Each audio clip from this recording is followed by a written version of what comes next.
Komið þið sæl. Ég vildi geti verið með ykkur í dag en vegna breytinga á fundatíma erlendis verði ég að fá að senda kveðju með þessum hætti.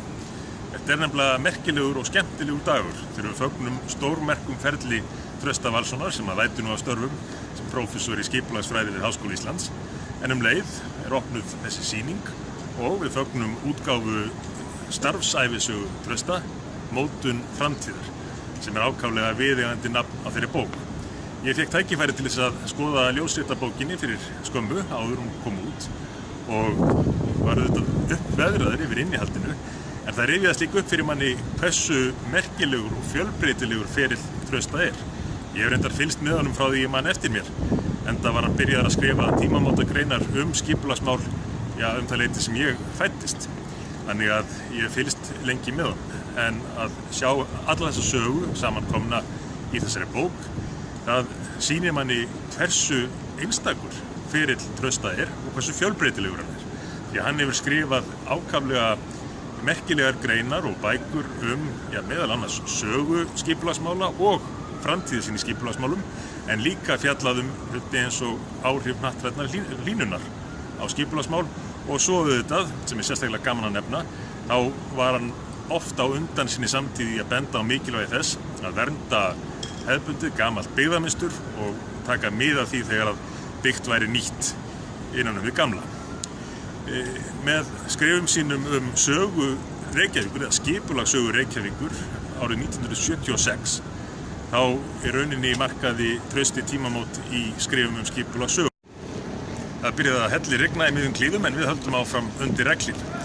Það sem ég ætlaði að fara að segja var að þegar að bókin Skipulag byggðar á Íslandi kom út árið 2002, þá voru það mikil tímamót í skrifum skipulagsmál og raunar ekki bara á Íslandi, því að erlend þýðing, ensk þýðing bókarinnar vakti mikla og verðskuldaða athygli víða lönd. Ég man ennþá hvað ég hlakkaði til að fá bókina í hendur, að ég vissi að það væri von á henni, og hún stóð svo sannarlega undir væntingum þegar ég fékk tækifæri til þess að lesa hana. Ég hef mjög oft gluggað í þessa bók í millitíðinni. En Trausti hefur líka með skrifum sínum áhrif hnattrænnar hlýnunar á skipulag verið oft á tíðum á undan sinni samtíð, meðal annars með tímamótabók á árinu 2006 það hvernig heimurinn breytist í stórum dráttum vegna þessar áhrifa. Þar og raunar í skrifum og erindum Trausta meir en 20 ára aftur í tíman er hann að fjalla hluti sem að verið að ræða hér hjá Sameinuðu þjóðunum, þar sem ég stattur núna í New York akkurat þessa dagana, en Trausti var að tala fyrir margt löngu og benda á mikilvægi þess að í skipulagsmálum þá höguðu menn að þessum miklu áhrifum sem verða af hnattrænni hlýnun.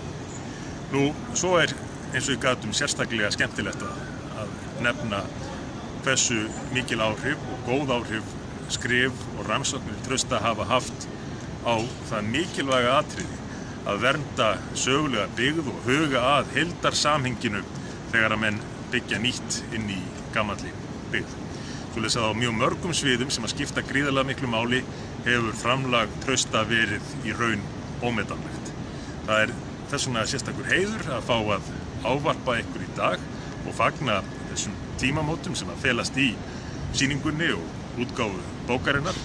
Það er örugglega tilhlökkunarefni fyrir ykkur eins og mig að skoða þessa sýningu og fletta í og lesa bókina, en auðvitað treystum við á það að Trausti haldi áfram að beita sér, skrifa og fræða okkur skipulagsmálin, því að vinna hans á því sviði hefur eins og ég segi verið ómetanleg. Nú þegar hætt að rigna vil ég svo þakka Landsbókasafninu og verkfræði- og náttúruvísindasviði Háskóla Íslands fyrir að standa að þessari sýningu og óska Trausta til hamingju með stórkostlegt starf, afrek á hinum ýmsu sviðum skipulagsmála, því að afrek á því sviði skipta alla máli. Það skiptir fólk máli að við náum árangri í skipulagsmálum. Það hefur áhrif á efnahagslífið, það hefur áhrif á líðan fólks, það hefur áhrif á nánast allt í lífi hvers manns. Svoleiðis að þetta starf, þetta mikilvæga starf Trausta mun skila sér í betra lífi fyrir landsmenn alla og raunar fyrir fólk utan Íslands líka. Þetta er svo sannarlega tilefni til þess að gleðjast og tilefni til þess að takka og óska til hamingju. Til hamingju, Trausti.